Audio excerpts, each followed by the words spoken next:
अस्सलाम वालेकुम दोस्तों, कैसे हो? मुझे उम्मीद है कि आप सब सही हो गए। न्यू अपडेट के साथ मैं आपके सामने फिर हाजिर हो चुके हैं। चैनल को पहली बार देख रहे हैं, सब्सक्राइब कर लें। फेसबुक पेज पे देख रहे हैं, फेसबुक पेज को भी फॉलो कर लें। कुछ इंपॉर्टेंट जानकारी आप तक पहुंचाने वाले हैं। वीज़ा, टिकट और बात करेंगे फ़्लाइट के हवाले से। यहाँ पर काफ़ी ज़्यादा इंपॉर्टेंट जानकारी है।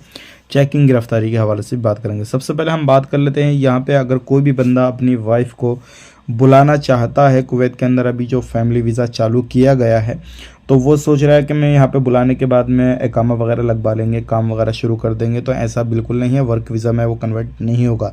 इस चीज़ को गौर करें, ध्यान दें। अगर आप अपनी वाइफ को बुलाना चाहते हैं तो डिपेंडेंट वीज़ा पे उस पर आपका सिविल आईडी कार्ड बिल्कुल नहीं बनेगा जो काम करने वाला है।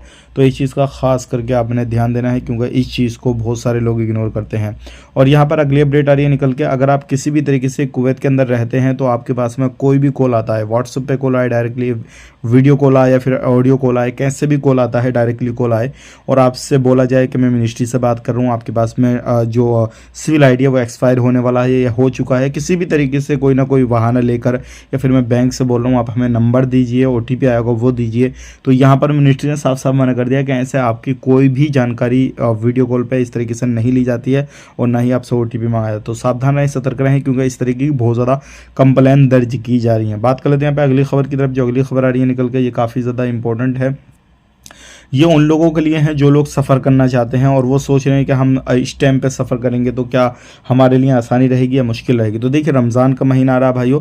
रमज़ान में कुवैत के अंदर कोई भी सेक्टर हो, किसी भी सेक्टर में जो है ड्यूटी वो कम हो जाती है और उनकी जो शिफ्टिंग है वो अलग अलग शिफ्ट में बांट दी जाती है और ड्यूटी का टाइम टेबल भी कम होता है। तो मैं आपको बोलना चाहूँगा कि रमज़ान के महीने में आप कुवैत में ही रहें।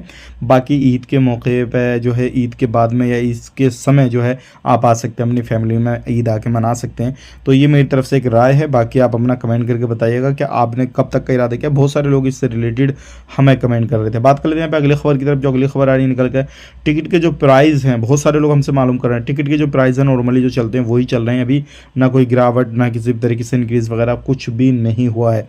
अब बात कर लेते हैं यहाँ पे, अगर एयरपोर्ट पे किसी भी तरीके से आप पैसा ज़्यादा लेकर आते हैं तो आपको परेशानी होगी, क्योंकि एयरपोर्ट पे ज़्यादा पैसा नहीं लेकर अपने आ सकते किसी भी तरीके से। और यहाँ पर एक बहुत बड़ा मसला सामने आ रहा है मिनिस्ट्री की तरफ से। अब चेकिंग काफ़ी ज़्यादा हो रहा है, इस चीज़ पर भी ध्यान भी दिया जा रहा है मिनिस्ट्री की तरफ से।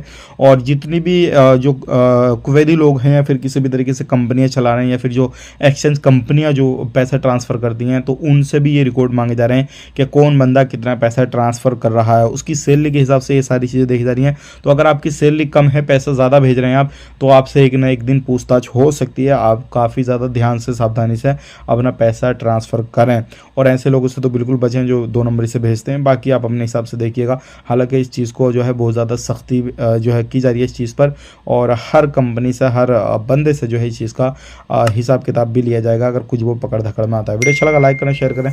ऐसे ही इन्फॉर्मेशन के लिए साथ में जुड़े रहें। आप अपना ख्याल रखें, अपनी फैमिली वालों का ख्याल रखें। Take care, bye bye.